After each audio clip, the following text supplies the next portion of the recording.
तो hello guys, इस वाले वीडियो लेक्चर में हम लोग यहाँ पे देखने जा रहे हैं अभी तक जितना हम लोगों ने पढ़ा है, जितने हम लोगों ने लेक्चर किए हैं अपने यूट्यूब चैनल पे, लाइक लिविंग वर्ड हो गया है और बायोलॉजिकल क्लासिफिकेशन की पूरी समरी हम लोगों ने कंप्लीट की है। एंड उसके अलावा कुछ वहाँ पे इंपॉर्टेंट टॉपिक्स और थे वो हम लोगों ने किए हैं। तो देखते हैं इससे कितने क्वेश्चन हम लोग अटेम्प्ट कर लेते हैं। ठीक है, तो आइए हम लोग यहाँ पे वन बाई वन करके स्टार्ट कर सकते हैं। ठीक है, और हाँ, ये टेस्ट पेपर जो मैंने लिया ये काफ़ी अच्छा टेस्ट पेपर, आप इसको रिलाई कर सकते हैं। क्वेश्चन जो नीट में आते हैं ये इसी के आसपास आते हैं, इसी टाइप के क्वेश्चन बनते हैं। लिविंग वर्ड में जितने मैंने वीडियो बनाए हैं उसी के आसपास आपको क्वेश्चन मिल जाएंगे। ज़्यादा मैंने वीडियो नहीं बनाए हैं लिविंग वर्ड के, सिर्फ 2 वीडियो बनाए हैं। और 2 वीडियो में आप देखिए कि ये एक पेपर मैंने लिया है, एलियन टेस्ट सीरीज़ है एक, ठीक है, उससे मैंने लिया है। तो वो लोग भी जो क्वेश्चंस रखे हैं तो बिल्कुल सेम वही क्वेश्चन रखे हैं जो मैंने अपने वीडियो लेक्चर में डाला था, बस खाली मुझे दिखाना आपको है। ठीक है, देखो पहला वाला क्वेश्चन यहाँ पे देख लेते हैं हम लोग। यहाँ पे दैट इज पहला वाला क्वेश्चन यहाँ पे कह रहा है रीड द फॉलोइंग स्टेटमेंट। तो पहला स्टेटमेंट दिया है, यहाँ पे 5 स्टेटमेंट दिए हैं। तो classification is a single step process, तो बात गलत है। यहाँ पे क्लासिफिकेशन जो है मल्टी स्टेप प्रोसेस होती है, ना कि एक सिंगल स्टेप प्रोसेस होती है। तो ये तो बात गलत हो गई यहाँ पे, है ना, तो ये बात तो गलत हो गई।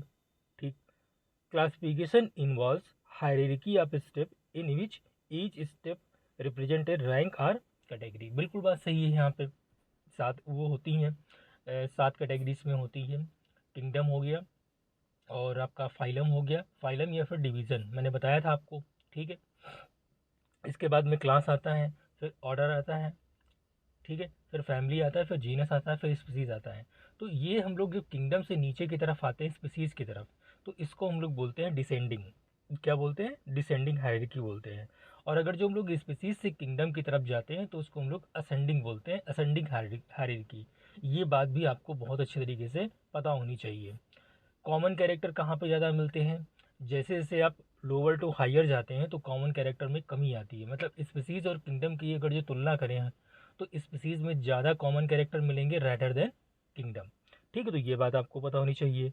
Tax on is a unit of ecological, ये बात गलत है। यहाँ पे रैंक उसको बोलते हैं, ठीक है, या कैटेगरी उसको बोलते हैं, तो ये टैक्सॉन नहीं होगा। Mango does not represent any taxon, हाँ बिल्कुल बात सही है।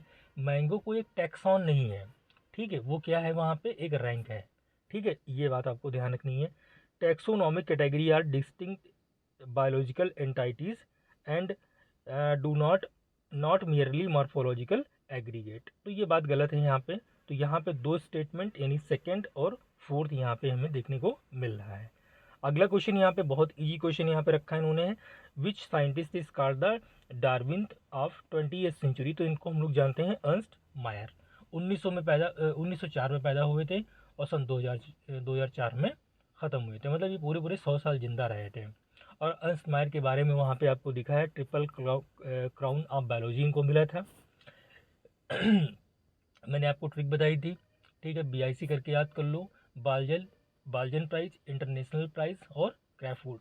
ठीक है, तो ये सारे उनके ट्रिपल क्राउन था उनका, तो ये बात आप याद रख सकते हो। अगला यहाँ पे देखो नोमेनक्लेचर से इन्होंने जो कि कैरोलस लीनियस ने दिया था, तो उससे बेस्ड यहाँ पे क्वेश्चन है और यहाँ पे आपको रॉन्ग बताना है। अक्सर जब नोमेनक्लेचर से क्वेश्चन बनाते वो लोग हैं तो उसमें रॉन्ग स्टेटमेंट ही पूछते हैं, तो ये बात आपको ध्यान रखनी है। मतलब ऐसा आपको माइंडसेट वहाँ पे करके चलना है। बाकी आपको थ्योरी पूरी पता है तो इससे बेटर और कुछ नहीं हो सकता है। तो देखिए रॉन्ग यहाँ पे देखना है। Name of the author appear after the specific epithet and written in abbreviated form, बिल्कुल बात सही है। हमने बताया था कि नेम जो ऑथर का होता है वो एब्रीविएटेड मतलब शॉर्ट फॉर्म में लिखा जाता है, जैसे कि लीनियस को लिखा जाएगा तो लिन लिखा जाएगा। ठीक है, और मैंजीफेरा इंडिका मतलब जीनस का नाम, फिर स्पीसीज का नाम, फिर ऑथर का नाम वहाँ पे आता, तो ये बात बिल्कुल सही है और हमको छाटना है wrong. Both word in biological name when hand written are jointly, ये बात गलत यहाँ पे है। ज्वाइंटली अंडरलाइन नहीं की जाती, इनको सेपरेटली अंडरलाइन किया जाता है। मैं आपको लिख के बता रहा हूँ यहाँ पे देखो, जैसे कि मैंजी फेरा हमने लिखा है यहाँ पे, मैंजी फेरा शॉर्ट में लिख दिया है और यहाँ पे इंडिका। ठीक है, तो ये मैंगो का यहाँ पे वो है बायोलॉजिकल नेम है। ठीक है, तो इनको हम लोग क्या करते हैं, अलग अलग यहाँ पे अंडरलाइन करते हैं। एक सेकेंड, अलग अलग अंडरलाइन करते हैं यहाँ पे। क्लियर है? तो ये बात गलत और रॉन्ग ही हमको छाटना तो हमारा सेकंड ऑप्शन हो गया, बट हम लोग सारे ऑप्शन पढ़ते हैं। Biological name are printed in italics to indicate their Latin origin. Yes, ये बात भी एकदम सही है। मैंने कहा था कि जो बायोलॉजिकल नेम की ओरिजिन होती है वो लैटिनाइज्ड होती है, मतलब लैटिन लैंग्वेज से वो डेरिवेट होती है। रीज़न, क्योंकि लैटिन एक डेड लैंग्वेज है और अब उसका यूज़ नहीं किया जा सकता है। मतलब अगर जो बायोलॉजिकल नेम एक बार लिख दिए गए तो उसमें कोई फेरबदल आप नहीं कर सकते हो, इसीलिए लैटिन को यूज़ किया गया था। Biological name are latinised are derived from Latin irrespective of their origin. ये बात भी एकदम परफेक्टली बोल रहे हैं जो मैंने अभी बताया। अगला यहाँ पे देखो, अगला यहाँ पे है classification of plants based on evolutionary relation. तो इसको हम लोग क्या बोलते हैं? फाइलोजेनेटिक सिस्टम बोलते हैं। सिंपल सा क्वेश्चन है, इसमें कोई बहुत बड़ी बात नहीं है। अगला क्वेश्चन यहाँ पे देखो, हाँ ये क्वेश्चन, ऐसे क्वेश्चन आपके नीट में आ जाते हैं और थोड़ा शॉक्ड हो जाता है इंसान है, ठीक है, कि ऐसे क्वेश्चन कैसे आ गए। Arrange the following taxonomic group according to their taxonomic rank descending manner.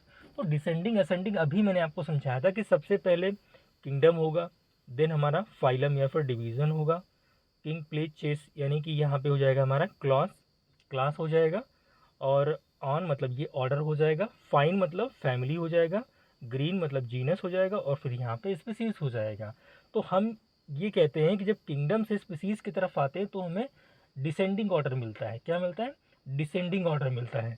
और अगर जो स्पीसीज से किंगडम की तरफ जाएंगे तो हमें असेंडिंग ऑर्डर मिलेगा। कैसा मिलेगा? असेंडिंग ऑर्डर मिलेगा। तो यहाँ पे हम लोग डिसेंडिंग ऑर्डर में इसको पुट करने की कोशिश करते हैं। तो देखो ट्रिटिकम जो होगा ये जीनस होगी हमारी, ठीक है, और मोनोकॉट जो है यहाँ पे हमारा क्लास हो जाएगा, ठीक है। पोएसी यहाँ पे फैमिली को रिप्रेजेंट करता है, पोएसी यहाँ पे फैमिली को रिप्रेजेंट करता है। और पोएल्स यहाँ पे मैंने कहा था कि अगर जो एल्स लग जाए किसी प्लांट फैमिली ग्रुप में तो उसको हम लोग क्या बोलते हैं? ऑर्डर बोलते हैं। तो यहाँ पे ये ऑर्डर हो जाएगा। Is this clear for you? Okay, तो यहाँ पे हम लोग को क्या करना है? हमें करना है किंगडम से हमें स्पीसीज की तरफ आना है। तो किंगडम तो यहाँ पे है नहीं तो हम लोग क्या करें? यहाँ पे हमको करना यहाँ पे है किंगडम प्ले, फाइलम भी नहीं यहाँ पे, या फैमिली वो भी डिवीज़न भी नहीं है। तो हम लोग क्लास पे आते हैं, और क्लास में देखो मिल गए यहाँ पे मोनोकॉट, तो मतलब यहाँ पे बी हो जाएगा। बी के बाद में क्या आएगा? हमारा ऑर्डर आएगा, मतलब यहाँ पे ओ आएगा। तो बी के बाद ओ आ गया। इसके बाद में हमारा आएगा फैमिली, मतलब यहाँ पे हमारा सी आना चाहिए, और देन हमारा ए आना चाहिए। तो अब हमारा बी ओ सी ए जहाँ पे होगा वही हमारा सही होगा। सॉरी, बी ओ नहीं है, एक सेकेंड, बी डी है। क्या है? बी डी है, ओ यहाँ पे है ही नहीं। तो बी डी सी ए, तो बी डी सी ए देखो आप पहले ऑप्शन में मिल गया। आप ऐसे क्वेश्चन को अटेम्प्ट करोगे, वहाँ थोड़ा सा टाइम देके अटेम्प्ट करोगे तो क्वेश्चन आपका ये गलत नहीं होगा, वरना क्वेश्चन ये थोड़े टफ होते हैं। अब देखो ये वाला मैंने क्वेश्चन आपको अपने थ्योरी में करवाया था, each genus may have more than one specific epithet representing different organism. बिल्कुल बात सही है, जिससे मैंने आपको एग्जांपल दिया था पैंथेरा का, पैंथेरा टिग्रिस भी था, पैंथेरा लियो भी था, या सोलेनम का एग्जांपल दिया था, सोलेनम पिटूनिया था, सोलेनम दतूर वो आपका ट्यूबरोशम था, ये मैंने आपको दिए थे। तो ये वाला पहला वाला ऑप्शन हो जाएगा, मतलब एक जीनस जो है more than one specific epithet रख सकता है। अगला क्वेश्चन यहाँ पे देखते हैं, तो यहाँ पे prokaryotic organism are included in under the kingdom Monera. तो मोनेरा में जितने प्रोकैरियोट्स होते हैं उनको रखा गया है, और प्रोकैरियोट्स जो हमारे होते हैं ये हमारे आपके जैसे कि ब्लू ग्रीन एल्गी हो गया, आर्की बैक्टीरिया हो गया, माइकोप्लाज्मा हो गया, ये सारे हमारे प्रोकैरियोट्स हो गए। ठीक, आगे यहाँ पे आउट ऑफ 5 किंगडम ऑफ वीटेकर वाला याद कीजिए, तो ये 1969 में इन्होंने क्लासीफाई किया था और 5 किंगडम बताए थे। पांच किंगडम में हमारा मोनेरा हो गया था, देन प्रोटिस्टा हो गया था, देन हमारा हो गया था फंजाई, देन हमारा फंजाई के बाद में क्या आया था? प्लांटी, और देन हमारा एनिमेलिया हो गया था। ठीक है, तो यहाँ पे जो multi cellular eukaryote belong to out of 5 kingdom, तो मल्टी सेलुलर यूकैरियोट जो थे ये आपके देखो मोनेरा में प्रोकैरियोट को रखा गया है, प्रोटिस्टा में यूनिसेलुलर यूकैरियोट को रखा गया है, लेकिन यहाँ पे जो पूछा जा रहा है ये मल्टी सेलुलर पूछा जा रहा है। तो बचे कितने? हमारे 3 बचे। तो यहाँ पे 3 ऐसे किंगडम है वीटिकर के जिसमें मल्टी सेलुलर यूकैरियोट रखा गया है। ठीक है, और अगर जो बात करें यहाँ पे यूनिसेलुलर यूकैरियोट तो एक रखा गया है, और अगर जो बात करें प्रोकैरियोट तो वहाँ पे सिर्फ एक में रखा गया है। अगला यहाँ पे देखते हैं, ये देखो फाइंड आउट इनकरेक्ट। तो यहाँ पे आपको इनकरेक्ट बताना है कि इनकरेक्ट यहाँ पे क्या होगा। तो heterotrophic bacteria are most abundant in nature, बिल्कुल बात सही है। हमने बताया था आपको कि हेटरोट्रॉफिक, और ये कम से कम 3 बार पॉइंट मैंने बताया था आपको कि हेटरोट्रॉफिक बैक्टीरिया जो होते हैं मोस्ट अबंडेंट होते हैं। इसके बाद में bacteria is very complex in structure and they have very simple behaviour. बस यही बार हमने आपसे कहा था कि ऐसे ही क्वेश्चन आपके नीट में पूछे जाते हैं। अगर जो आपने थोड़ी सी गलती कर दी तो वहाँ पे ये उल्टा स्टेटमेंट लिखा है इन्होंने, ठीक है। Bacteria is very simple in structure and complex in behaviour. हमने यही आपसे कहा था कि इसको आप याद कर लो और आपके क्वेश्चन निकल जाएंगे, क्योंकि ये लाइन जो है बहुत कंफ्यूज करवाते हैं और नीट में कई बार ये लाइन पूछी गई है, तो ये चीज़ आपको ध्यान रखनी है। Bacteria reproduce mainly by fission, हमने कहा था आपसे 3 टाइप का रिप्रोडक्शन होता है। फिजन मेनली होता है, देन इसके बाद में स्पोर फॉर्मेशन होता है। अनफेवरेबल कंडीशन में याद कीजिए मैंने कहा था bacteria reproduce by spore under the unfavourable condition. इसके बाद में हमने कहा था कि इसमें सेक्सुअल रिप्रोडक्शन भी होता है, और सेक्सुअल रिप्रोडक्शन जो होता है ये एक प्रकार का वो होता है डीएनए ट्रांसफ़र होता है। Archaebacteria differ from other bacteria in having different cell wall structure, बिल्कुल बात सही है। हमने ये भी कहा था कि आप याद रखना है सेल वॉल से डिफर करते हैं, ना कि सेल मेम्ब्रेन से करते हैं, तो ये आपको बातें ध्यान रखनी है। अगला यहाँ पे bacteria oxidize various inorganic substance such as nitrite ammonia use the release energy for ATP production. तो इनको हम लोग बोलते हैं कीमोसिंथेटिक ऑटोट्रॉप बैक्टीरिया। ये लाइन लिखी है तो इसमें कुछ एक्सप्लेन करना नहीं है, आप एनसीईआरटी उठाइए, उसमें ये लाइन आपकी लिखी है। अगले यहाँ पे बहुत इजी क्वेश्चन है, लेकिन हमने कहा था कि क्वेश्चन ऐसे बिल्कुल आते हैं। Which is the following monerans found in the gut of cow and buffalo, या यहाँ पे ऐसे भी बोल सकता है रूमिनेंट्स, है ना। तो इनको हम लोग क्या बोलते हैं, मिथेनोजेंस बोलते हैं।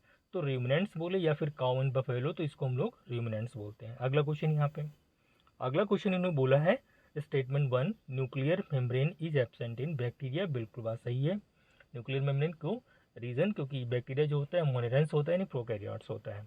मिथेनोजेल are responsible for the production of methane gas, तो बिल्कुल दोनों स्टेटमेंट यहाँ पे सही लग रहे हैं हमें, तो पहला ऑप्शन हो जाएगा, और ये हमने डिस्कस भी किया था। अब देखो गाइज यहाँ पे अब हम लोग जब प्रोटिस्टा पढ़ेंगे उसके बाद के सारे क्वेश्चन यहाँ पे हैं, ठीक है। वैसे तो ये आप कर सकते हो क्योंकि मैंने समरी में बहुत सारी चीज़ें आपकी क्लियर कर दी थी, लेकिन ठीक है कोई बात नहीं है। आप ये क्वेश्चन मैं आपको तब करवा दूंगा जब आपका क्या होगा, जब पूरा कंप्लीट मैं आपको करवा दूंगा। प्रोटिस्टा हो जाएगा, इसके बाद में फंजाई हो जाएगा, इसके बाद में आपका वायरस हो जाएगा। देन प्लांट किंगडम में अगर जो है तो प्लांट किंगडम में गाइज वहाँ पे आपको एल्गी पढ़ना है, ब्रायोफाइट पढ़ना है, टेरिडोफाइट पढ़ना है, जिम्नोस्पर्म पढ़ना है, एंजियोस्पर्म पढ़ना है, इतनी चीज़ें आपको प्लांट में पढ़नी है। देन एनिमेलिया आता है, एनिमेलिया में आपको सारा पढ़ना है, Porifera, Ctenophora, Platyhelminthes, Aschelminthes, then Annelida, then Arthropoda, then Mollusca, then Echinodermata, then Hemichordata. Then Chordata में आप आएंगे तो फिर आपको उसमें आपको मतलब ये पाइसेस पढ़नी पड़ेंगी, देन आपको फ्रॉग पढ़ना पड़ेगा, यानी वही amphibians, then reptiles, then mammals. इतना आपको करना है, तब जाके आपके यहाँ से 8 से 10 क्वेश्चन सिक्योर्ड होंगे। और डेफिनेटली आपको बता रहे हैं इतने चैप्टर अगर जो आपने कर लिए तो आपके 8 से 10 क्वेश्चन या फिर 10 to 12 क्वेश्चन आपको नीट एग्ज़ाम में ज़रूर देखने को मिलेंगे, क्योंकि ये बहुत लेंदी यूनिट है। और इसके बाद में आपका आएगा plant physiology and human physiology, ठीक है। तो ये भी आपको क्वेश्चंस देके जाएंगी। तो ठीक है, फिर मिलते हैं एक नए लेक्चर के साथ में, तब तक के लिए बाय, और पढ़ते रहिए आप लोग, ठीक है।